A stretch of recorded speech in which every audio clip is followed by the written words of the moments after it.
What's 69? Dictionary.com. They say 69 is slang for when two partners arrange their bodies.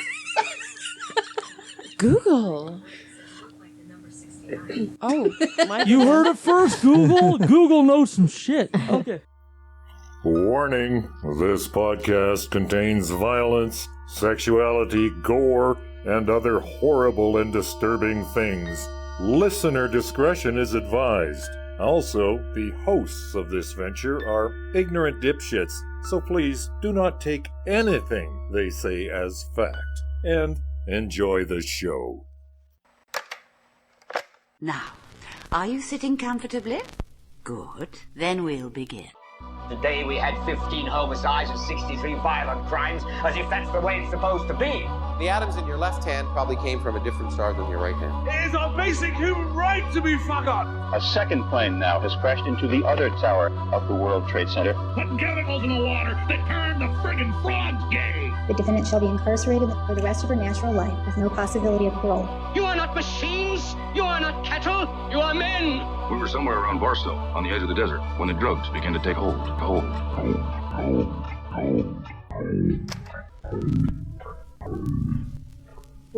Occultae Veritatis. 69 is when two partners coalesce. Yes. Backwards, upside down, and around. And then there's always 68, which is, you know, Slot you do A me, but goes I owe into you hole one. B, and tongue. Wow, my life would be so much better if I could 68 myself. No kidding. Welcome to Occultae Veritatis podcast. I am Ood Gallifrey. Richard Bigley. And the three guests in studio. Squishy. Selkie. And Ginger. Okay, so we're going to talk about the CircleVille letters. Now, this is the end of recording night. Yeah. Yeah, she's just going to interrupt like the whole time, so if you're that guy who left the review, you might want to skip this episode. Yes. You might want to skip this Or you might want to She is a listen bit because you like the inebriated. abuse, bitch. Yeah. Yeah. Secretly Sorry. likes the abuse. Yeah. Do you like being You domed love by it. liberals? Okay, Communist? Do you like leftists movie lording is over you? Not a liberal, but Yeah.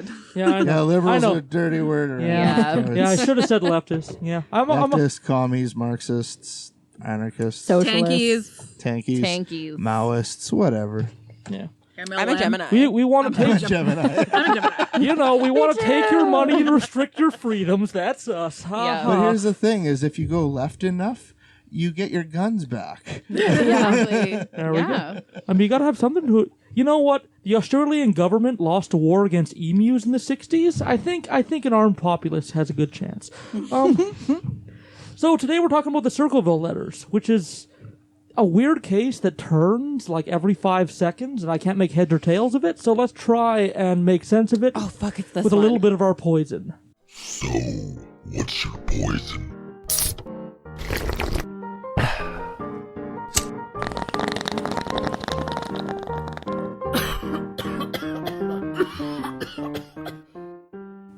Yeah, so once again, this poison costs $1.69 a bottle, so it was priced to go. Should we clink? I'll have a sip. Thank you. That was good. That was a very cute clink. It was like an enforced clink. Poison. This is not bad. I don't like stouts, but I don't mind this. I don't like beer at all, and this is actually... I'm okay with this. I don't really like it, but I'm going to drink it. Can I share? Can I share germs with somebody and try it? Yeah. Here, Oh my god, you don't have one. Oh no, I need to drive, so I want to sober up a bit. I just want to get a taste. He has to drive my ass home. Fair. My You know condolences. what? Why is this $1.69 a bottle? Yeah, It's pretty pretty good. good. Not Yeah. bad, yeah. God Bow damn. wow. Okay, where was this brewed? Where? Tell me your story, coffee Yes. beer. Reveal your secrets. Winnipeg. Yep. Oh, yeah, that makes sense. Really good. Underrated. Brewing.com. That's Winnipeg. what they say. By the way, this is at the... Winnipeg. Regina came up and we were like, what the fuck? Winnipeg, we're like, hey, what's up, bro? This is at the SLGA on 2nd Avenue, and there's a whole shelf full of them if you like them. So, I do like 'em. $1.69 a bottle. That's cheaper than a 2-liter. Yeah. Fucking hell. 35 IBU. It's really nice. Like What's an IBU? bitterness unit. How bitter the beer is. A lot of craft beer like to be exceptionally lot of bitter, craft but beer. this That's why is I like pretty them. decent. This one's really good. I like this. There's a few Yeah. like notes It's to it. It's smooth. very dynamic. Yeah, it's supposed to have coffee and chocolate. There's a bit of sweetness to it, and there's like a little bit. It's like it starts bitter and then ends off sweet. Yes, and it's really good. I like this. We're very passionate about this one. I am very passionate about this one. Yes, that's like, a good word. I like to be punished by my spirits, but I like to be spoiled by my beer. That's loaded. I don't like super bitter beers that make my mouth feel weird and all that. I don't like super hoppy beers that make my mouth feel numb. Like I like to be spoiled by my beer, and this is a bit complex. I like it. It's like it's like a I don't know. It's like a milkshake. It's tasty. As Punished a by Gemini, my I also spirit. love to be spoiled. Sorry. Punished by my spirits. That's Right. That's like a Charles Dickens novel, isn't it? Yes. Christmas Carol. I think so. I think so.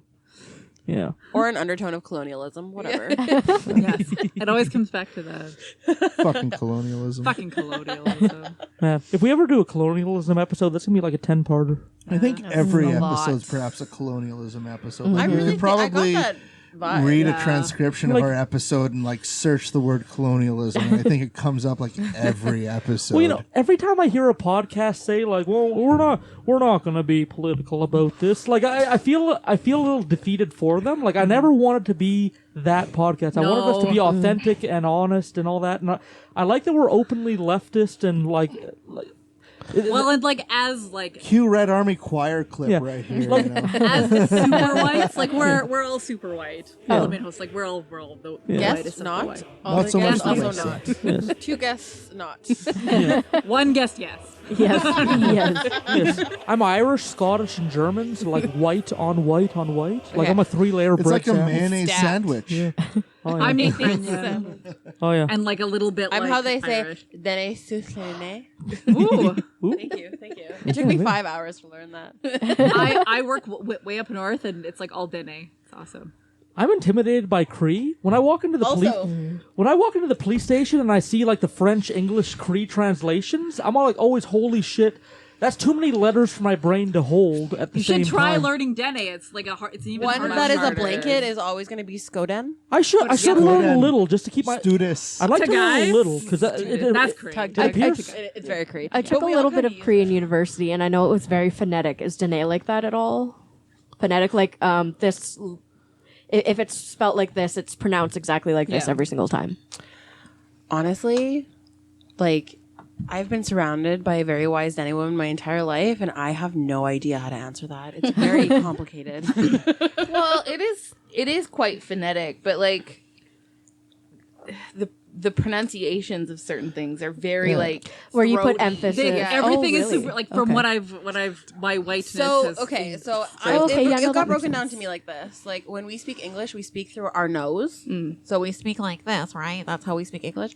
When you speak in Dene Suchlene, it's your mouth. Like that's where the sound comes out of, not from something nasally. So and whack. more the lips and the tongue and less like the throat and the nose. The tongue does most of the work. Okay. Okay. Kind of That like in felt really French when you bad. say "e," it's very like Yeah. lips. Yeah. And in foreplay. Yes. Well, I think I don't know. For some reason, this beer inspired like revolutionary conversation. Yeah, you know what? I'm gonna give it. I honestly really like it. I'm gonna give it a 9 out of 10. Like I don't know why. I don't know. I can't find a reason that it would be $1.69 a bottle because they could be making more money. Why would they price it to sell like that? It's not near expiration. I don't think. Does beer expire? yes. Eventually, yes. Absolutely, everything expires. Oh man. Yeah, this is the beer of the people, I think. This is truly a proletarian beer. Yes. Yes. It is a beer for people. It's earthy. It's kind of sweet. And it's made in like, you know, Winnipeg. It tastes Made in like Winnipeg, beer. Nostarovia. Nazdrovia. Nazdrovia.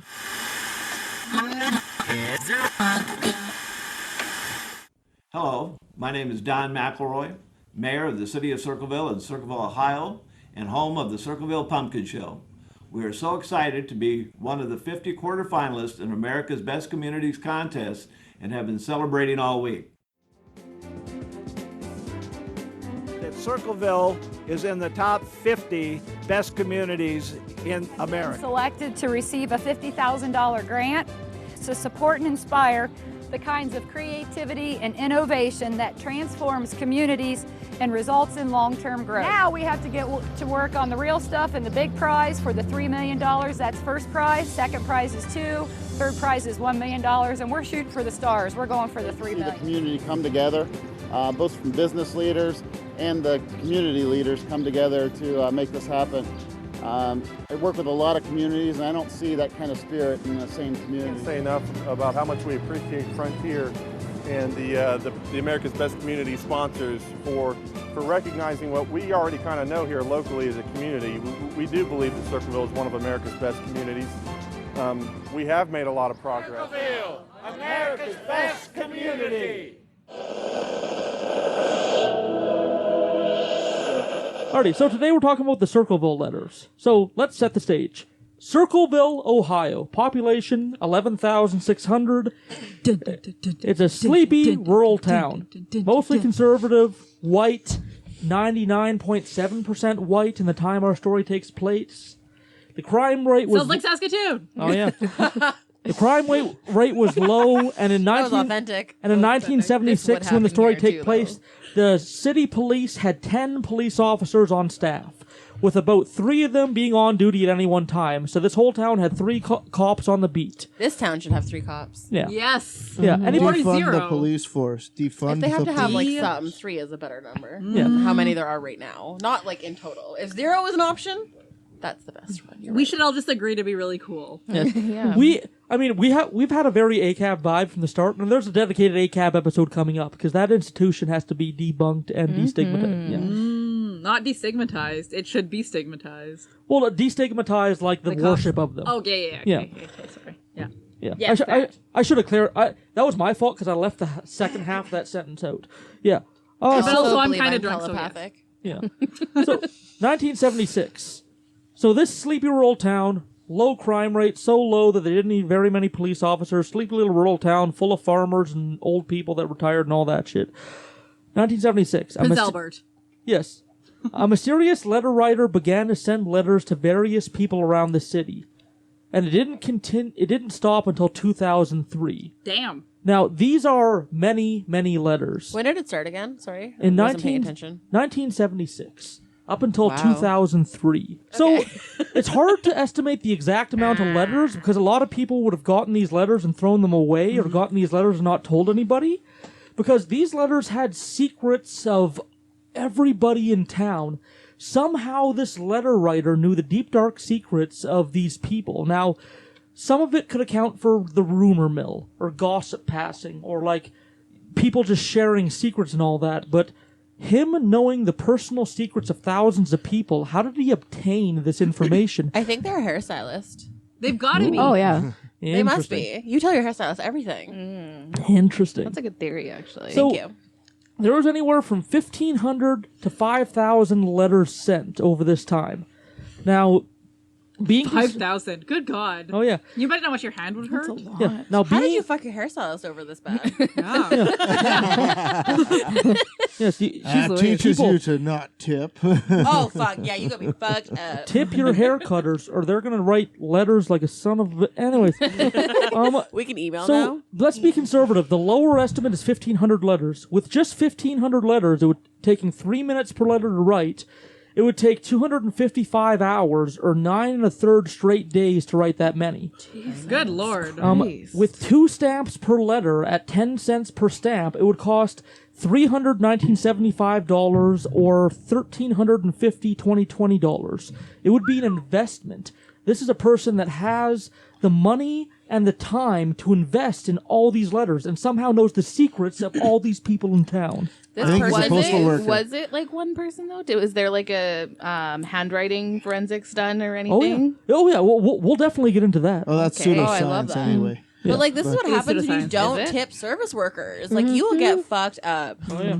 I'm thinking maybe the guy or whoever sent them, it was, they were probably working for the post office. Because, you just take your stamp and you think anyone's going to notice? Okay. You think they could trace it back to you, especially back then, Now, let's talk about what these letters had in common. So the ones that were turned in and investigated, this is what they had in common. They had no return address, so they had nothing where you could have an address where it was sent from. I got a lot of Christmas cards with no return address. Yes. I also have a lot of Christmas cards for you, but I forgot to bring them. Oh, Because yeah. of anthrax, I don't open anything that doesn't have a return address. I want to do a stream of me opening all the Christmas cards. I have a lot for you. Yeah? Remind me to bring them. Sprout and I never finished our holiday cards. It's like what day, and I still haven't sent out like 3 Christmas cards. Yeah. We had Save a them card for next exchange year. on the Patreon. Yeah. Love you. Love you. Cross out Love you, 19. even though you didn't get the ones me and Sprout were working on. Oh, it's all good. They'll come eventually. Yeah. I was Also, gonna say, like, it is, I'm a it lazy is- bitch. Sorry. It's Ukrainian Christmas, like today. So, Christos Narodziusia. So, and then you say Slavitio. I'm actually gonna send them tomorrow because it's Ukrainian Christmas. Do it. Ukrainian Christmas is the 7th. I forgot about Happy that. Ukrainian But Christmas. then I got high. Sorry. I could Sorry, have dude. put the postage on the envelope, but then I got high. And now no one got Christmas cards, and I know why. Wow, man. I'm gonna have to put that to send to those Sprout people got individually. high, Sprout got high, and Squishy got high. That's exactly what it is. Da-da-da-da-da-da. I came out to have such a good time, and honestly, I'm feeling so attacked right now. You should be feeling so attacked. That was the intent. I'm just kidding. I love you. man.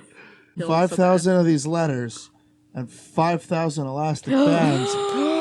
It was Ood. Ood Cue did that this. meme Yep. with her with the math. The year was 1990. The Silva from With her with It's the mask, Always we all know what you're Always talking Sunny there, you know, Charlie with all the... Yeah, that also, yeah. Yeah. People just think I was born in 1990. I'm actually an immortal. We are so rich in culture. Oh, We yes. are. So the letters themselves, they had no return address. They had a postal stamp on them that determined that they did not come from CircleVille, but nearby town Columbus. So that's the other thing.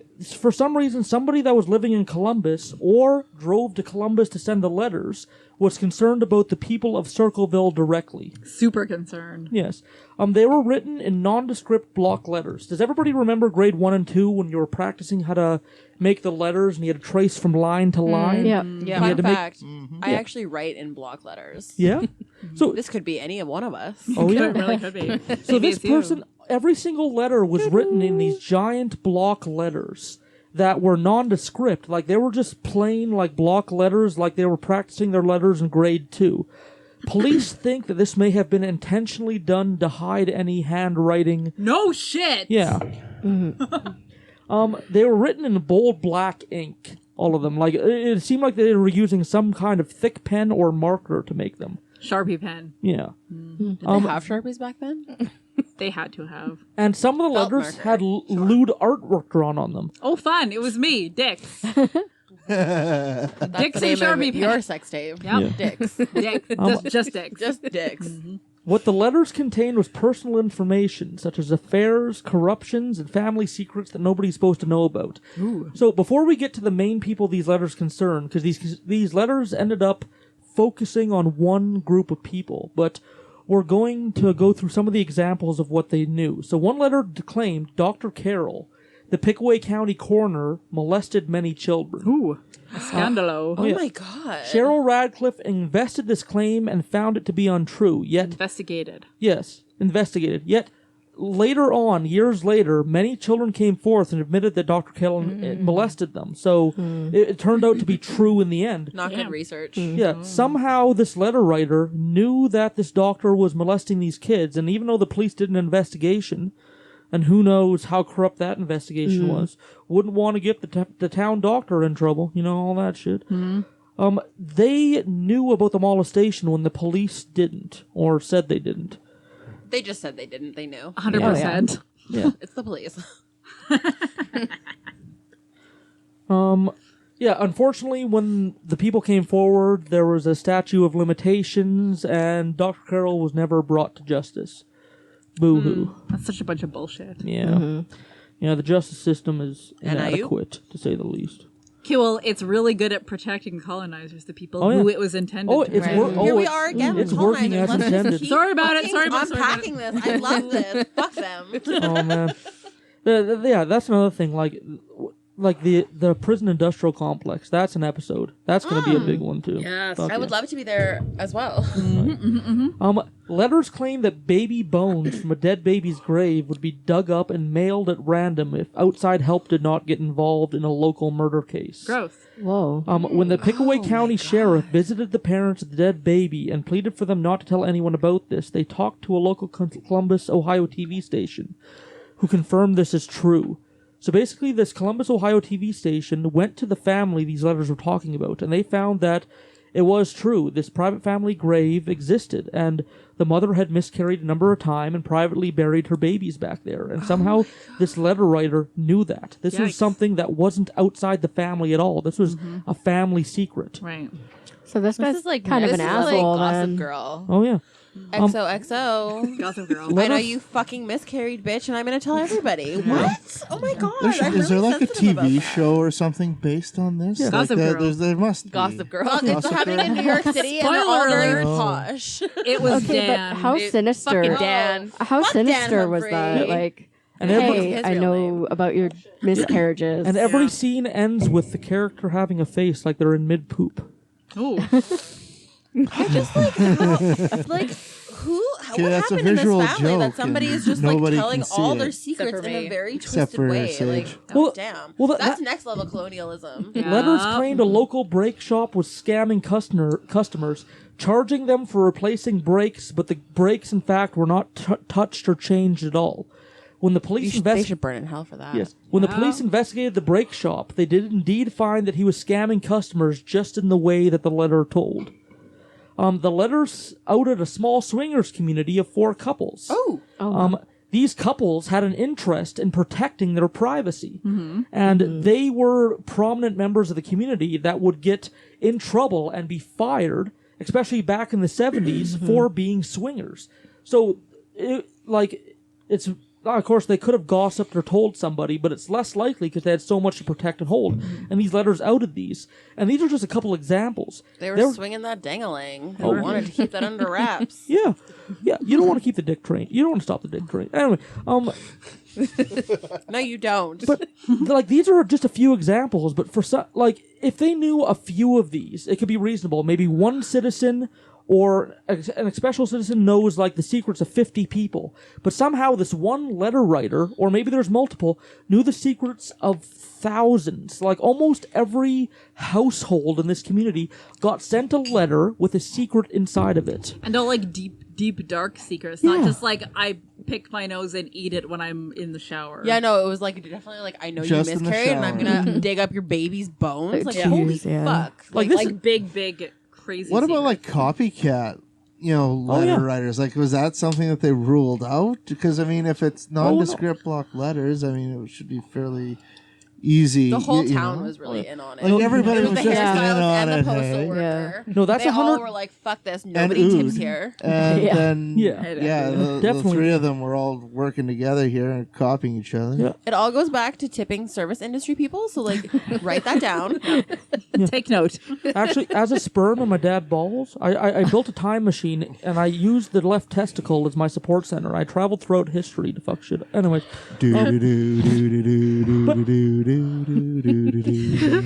The Adventures of Ood Gallifrey, left testicle time travel man. So, oh jeez, where the fuck was I? Wow, left testicle To the time travel. testicle this. I don't know. Quick to the testes. Yeah, so To a the lot of testis? a lot of To people. To the testis. To the testis. To the testis. Nerds. Oh, time to regenerate. Actually, let's take a nap. We have a nerd alert. So most of these people got like 1 or 2 letters. For some reason, so most people in this community got 1 or 2 letters. But for some reason, one couple got multiple letters over and over and over again for years. These were Mary Gillespie and Ron Gillespie. So is it somebody that's like in their immediate circle that they've just been talking to this whole time? That's like, fuck this. You don't get to get away with all this bullshit, guys. This is like some stalker shit. I feel like these are secrets that they wouldn't have told anyone. That's why I was saying it's here's so the thing. sinister. I don't think. But like, what kind of like, how intensely are you stalking someone where you like can see them burying their miscarriage? Like, Jesus fuck, You are very stuck. Yeah. like you are. I am. That's very disturbing to me. Unless they're like one of If those I'm legit discarding mediums like that like I don't can want read anyone people's to follow me. minds. Maybe, and shit. yeah. And stalking thousands of Some people. legit mediumship going on here. Yeah, The some- town medium is just fucking with everyone. Yeah, she's. You called me crazy. Fuck you. Somebody probably didn't tip her. Honestly, it really comes down to that. Like, you really need to be about your shit. So- always keep $5 cash in your wallet to tip. Is the moral of this. At least. Minimum. And the more you know.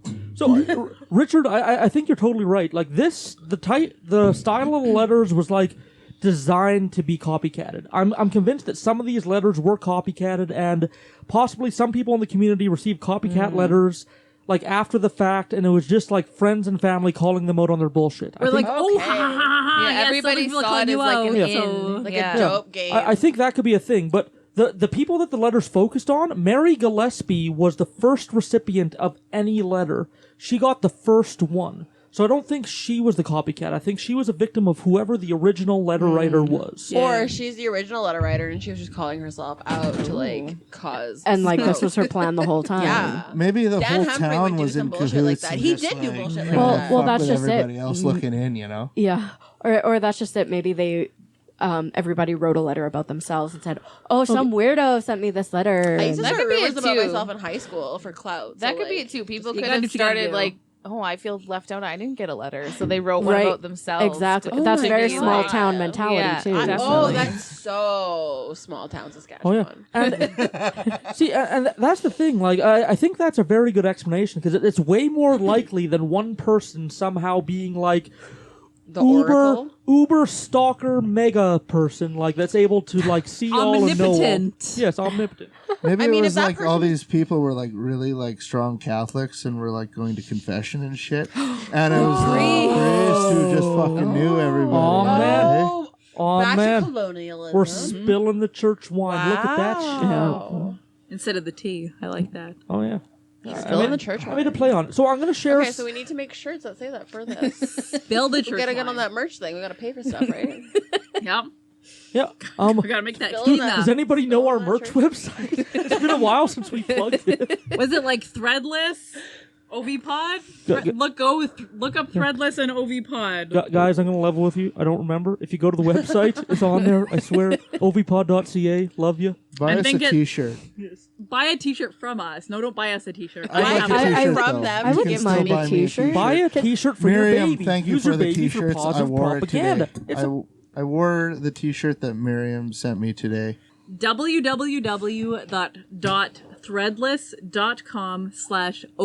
www.threadless.com/ovpod. See, we are competent and professional podcasters. We are competent and professional podcasters. We do. It's not like I just have access to this shit and didn't remember it. Yes. So, thank you everybody for stalling because I needed to download the pictures of the letters so you guys can read them out. Alrighty. So, We should get the letter on a t-shirt. Yeah, for the bird. For the For the bird. bird. Yeah. okay, so this is The bird's name is Yoshi. This is the first. Oh, This is the first letter that Mary Gillespie received. So anybody in the group chat can read it out. Me. Where is it? And would you be able to share your phone to the guests if the guests want to read it out? Yeah. 'Cause there's 5 of these things. I still have not been added to the Oh, there group it chat. is. Neither have I. And honestly, I am so offended. Yes. Yeah, we have to wait till the end of the audition. All right. The first letter was received by Mary Gillespie, a school bus driver, telling her that the letter writer was aware that she was having an affair with the superintendent of schools and that it had better stop.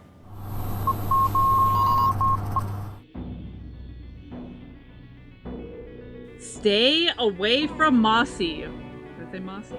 I think so. Don't lie when questioned about knowing him. I know where you live.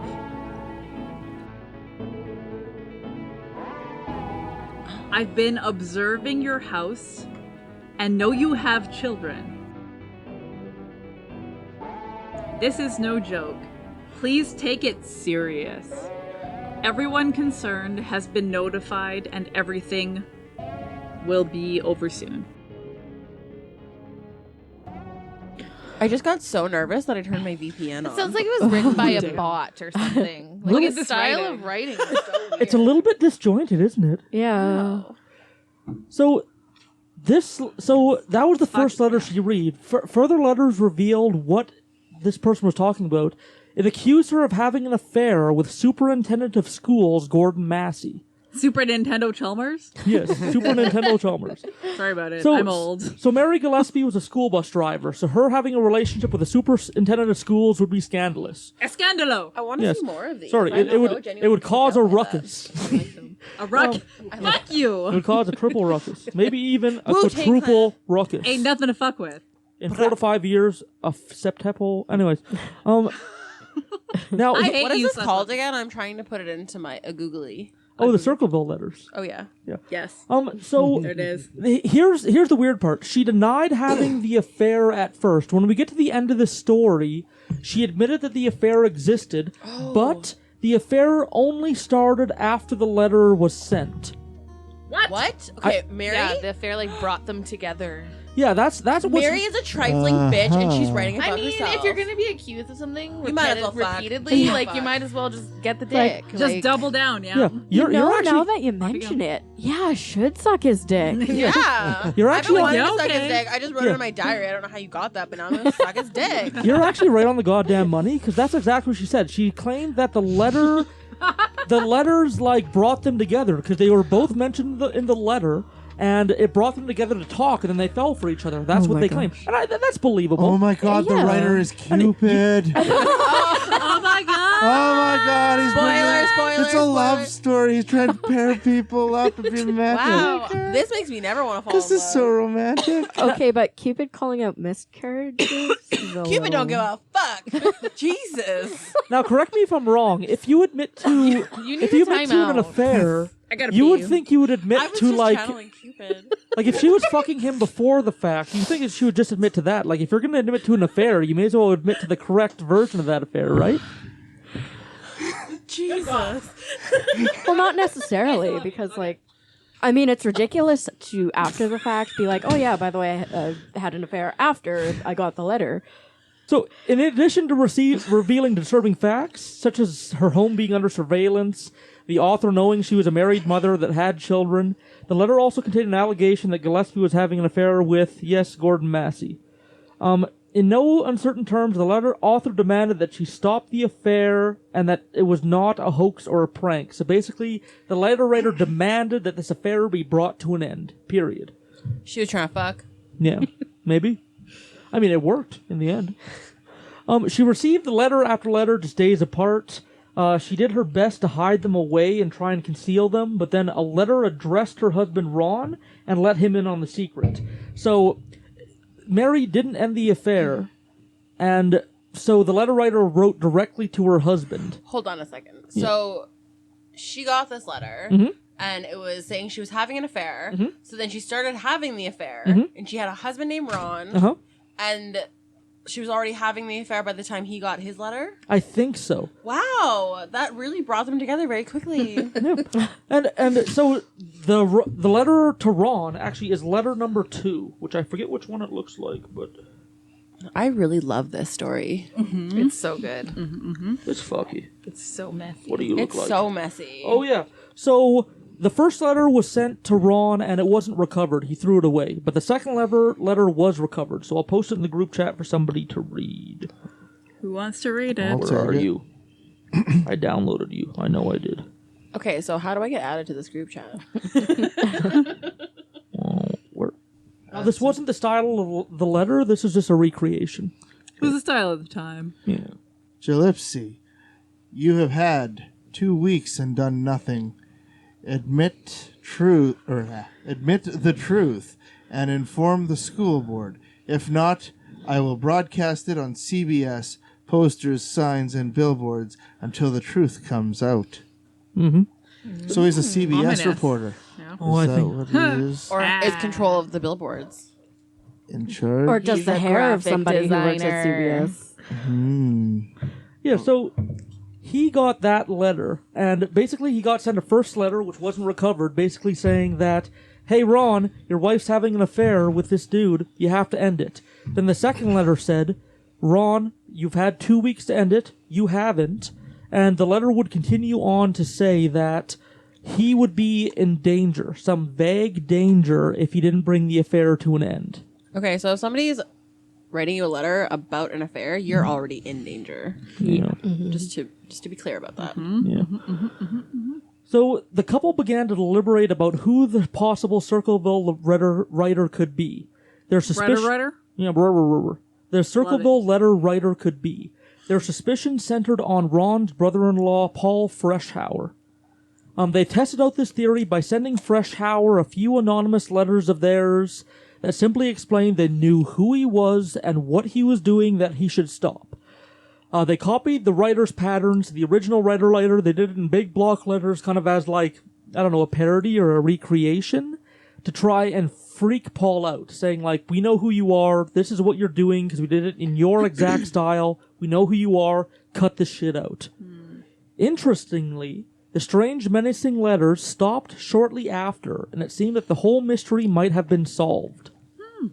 Just as the Gillespies were starting to think the whole incident had passed, Ron received a mysterious phone call on August 19th, 1977. Just as the Gillespies were starting to think the whole incident had passed, Ron received a mysterious phone call on August 19th, 1977.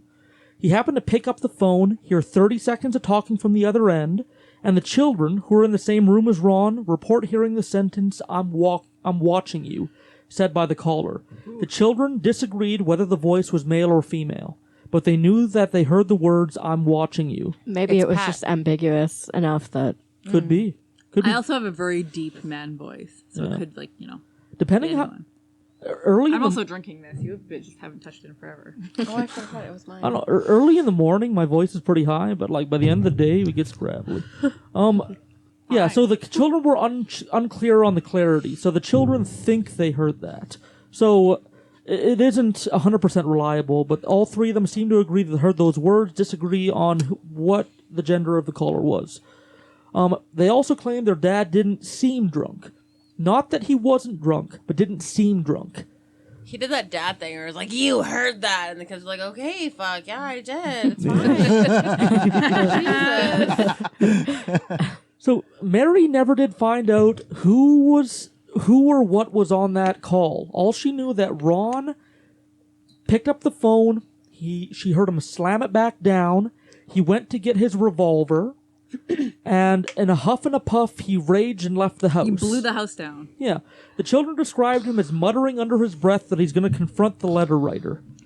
So he got a phone call, got his pistol, huffed out of the house, got in his pickup truck, took off, and the children say that he was going to confront the letter writer.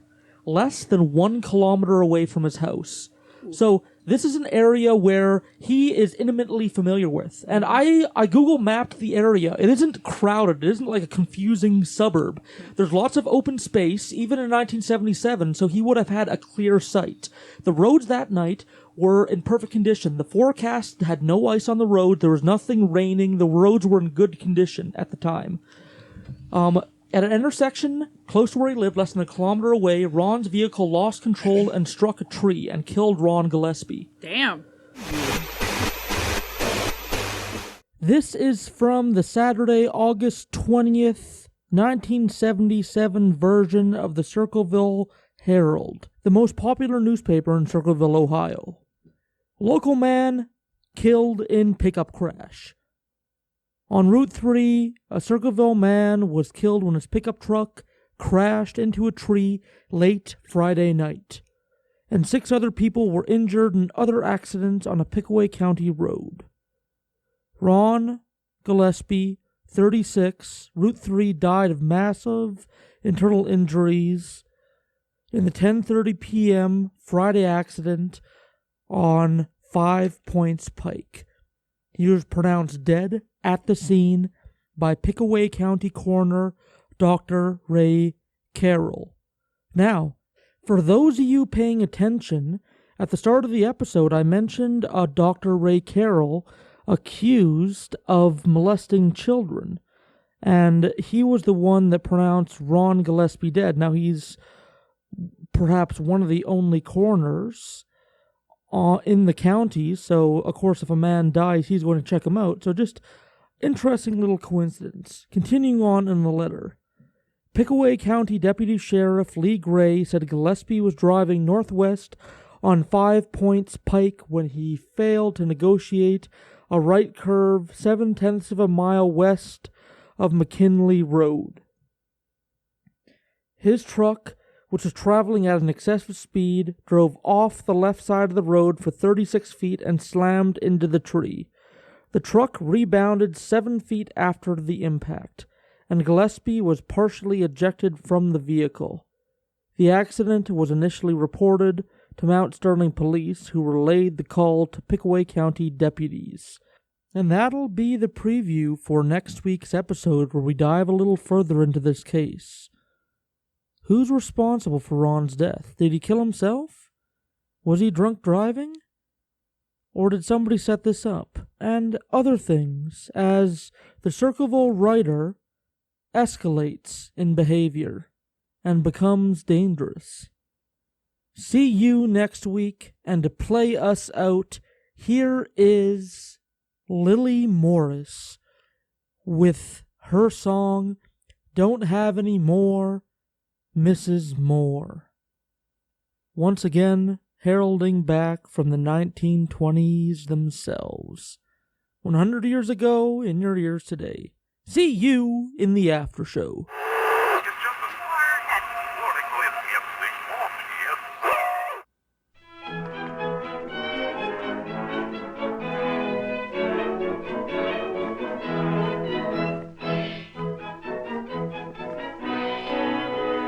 Mrs. Moore, who lives next door, is such a dear old soul.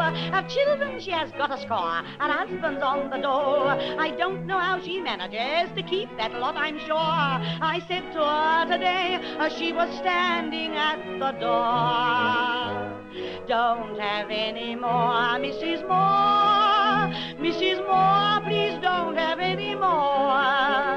The more you have, the more you'll want. They say, and enough is as good as a feast any day. If you have any more, Mrs. Moore, you'll have to take the house next door. They're all right when they're here, but take my advice, oh dear, don't have any more, Mrs. Moore.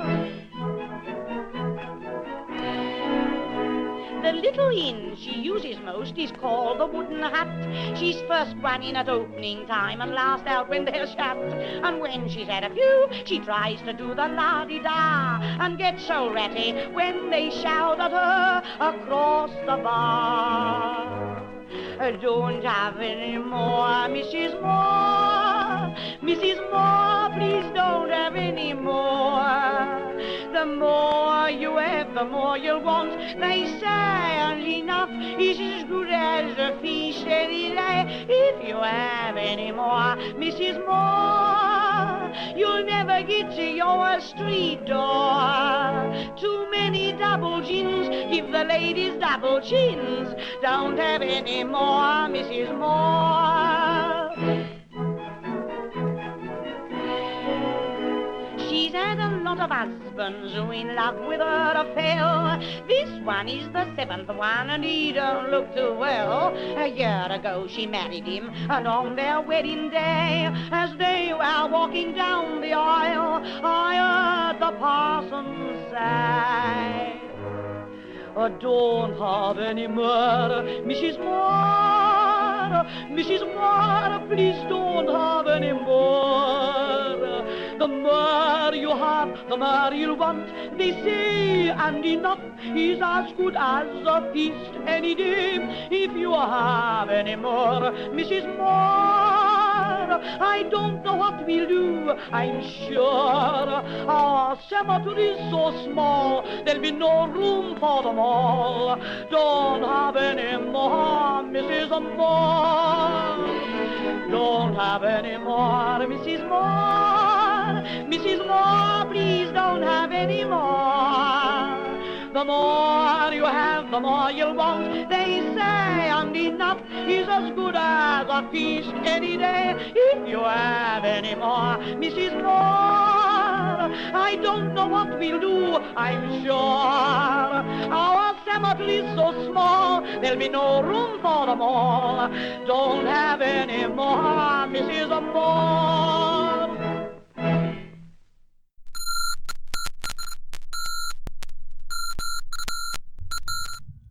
Hello, this is Ood with the After Show. Lovely to see you all again. We got an email from Michelle. She is a person that lives in Flint, Michigan. Of course, we did an episode about the Flint, Michigan water crisis and that whole situation. And you should listen to that episode if you want the context. But this is from Michelle. Flint, Michigan resident who loves you all and wants to share good things about Flint with you. Hello there, northern neighbors. My name is Michelle. I am a proud member of the Flint, Michigan community. I wanted to tell you, first and foremost, that it meant the world to me to hear my favorite podcast, holding sympathy for the tragedy that our city has incurred. I did feel a pang of sadness when it was said that Flint doesn't have anything notably good to speak about it anymore. This just isn't true. We just recently had numerous incredible artists paint over 50 murals that are just breathtakingly beautiful. They included a link to that artwork, so I'm going to include it in the show notes to this episode. I personally cook for the Soggy Bottom Bar. Flint, Michigan has a fantastic foodie scene, and the Soggy Bottom Bar has the best gosh darn burger in Genesee County. I'm a sucker for a good burger and crispy fries served with white vinegar. It's lovely. I think if I'm ever in Flint, I'm going to pay you a visit. And yeah, if we need to do a part 2 and interview some of the residents about, like, Flint in the modern day and how things have improved and hopes for the future and, like, highlight some other good things about Flint and, like, some of the special parts of the city that it should be known for rather than the lead crisis and the water crisis. Right across the street from us is the Flint City Hard Cider. I had a suspicion y'all would enjoy. If you liked, I'd be happy to ship you a growler of this magic. Oh, fuck yes. I'm going to respond to this email with a address you can send it to. If anybody wants to send us free booze, we will try it on the show, and if you want to send a note with it, we will read whatever the note says. If you want us to wish happy birthday to whatever, we love getting alcohol and little poisons. Doesn't have to be alcohol from around the world to try. Could even be candy if you want us to try your local fun candy. But yes, we like the phrase around here, say nice things about Flint, because we feel our city is often only seen for the sadness we've suffered. We know our citizens are made from the toughest, most resilient grit our country has to offer. I mean, our UAW is single-handedly responsible for creating the blue-collar class in the U.S. I've included a link so you can take a peek at some of the artwork we treasure. Once again, that's in the show notes. Besides all, I want to say thank you for your weekly show. I listen to nothing but your podcast while I work all week, and yours is really the best. Your compassion and authenticity sincerely makes this world feel less lonesome. Thank you for showing up and providing each entertaining content each week. Love you, Michelle. Love you right back. I'm glad that we can put out a product that you like, put out a show that you get some value out of, and yeah, we wear our hearts on our sleeves because we really don't know how to do it any other way. We don't really have a showbiz face. We're just, regular people with day jobs that like to talk about weird shit and smoke weed and get drunk and all that good stuff. So yes, thank you for the email. Thank you for updating us on the Flint, Michigan situation. It's not all darkness there. There are points of light and illumination and beauty in that city still. If you want to send us an email, or if you want to get an address to send free booze to, just go ovfeedback@gmail.com. Until next time, in part 2 of this CircleVille letter mystery, I'm going to pay you a due. It's a good idea to make an emergency kit in your car full of blankets, extra food, a battery, maybe a cell phone, just things you can use in case of an emergency, because you never know. Love you all. Bye-bye.